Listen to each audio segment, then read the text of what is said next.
ମୋ ସହିତ ଏମିତି କିଛି ହେବ ବୋଲି ମୁଁ ମୋ ଜୀବନରେ କେବେ ବି ଭାବିନଥିଲି। ନମସ୍କାର, ମୁଁ ଲତିକା। ଆଜି ସକାଳୁ ଉଠି ମୋ ନିତ୍ୟକର୍ମ ସବୁ ସାରି ଦେଇକି ମୁଁ ଠାକୁର ଘରକୁ ଚାଲି ଯାଇଥିଲି। ଠାକୁର ଘରୁ ବାହାରି ପଡ଼ିକି ମୁଁ ମୋ ଚାକିରି ଦେଇଥିଲି। ଚାକିରି କ'ଣ ଜାଣିଛନ୍ତି? ଆମ କଳାହାଣ୍ଡି ଚାକିରି। ମୋ ସବୁ ସ୍ତ୍ରୀଙ୍କର ତ ଗୋଟିଏ କଳାହାଣ୍ଡି ଚାକିରି ଅଛି ଆଉ। କଳାହାଣ୍ଡି ଚାକିରି ଟିକେ ଭାତ ତରକାରୀ ରାନ୍ଧି ଦେଇକି ଆମେ ଶାଶୁ ବୋହୂ ଟିକେ ଗପସପ ହେଇକା ଟିକେ ପେଟ ପୂଜା ଟିକେ ନାଦିକି କରିକି ଖାଇ ଦେଇଥିଲୁ।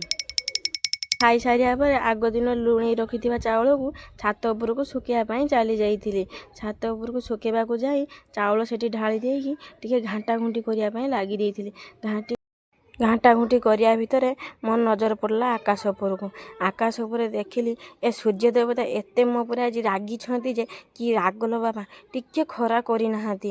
ତ ମୁଁ କ'ଣ କରିବି? ମୁଁ ଯଦି ଜାଣିଥାନ୍ତି ଏମିତି ସୂର୍ଯ୍ୟ ଦେବତା କରିବେ ବୋଲି ତ ମୁଁ କେବେ ବି କରିନଥାନ୍ତି। ଆଚ୍ଛା ସାଙ୍ଗମାନେ କହିଲେ ଦେଖି, ଆପଣଙ୍କ ସହିତ ଏମିତି କିଛି ହେଇଛି କି? ଯଦି ହେଇଛି କମେଣ୍ଟରେ ନିଶ୍ଚୟ ଜଣାଇବେ। ରହିଲି, ଜୟ ଜଗନ୍ନାଥ।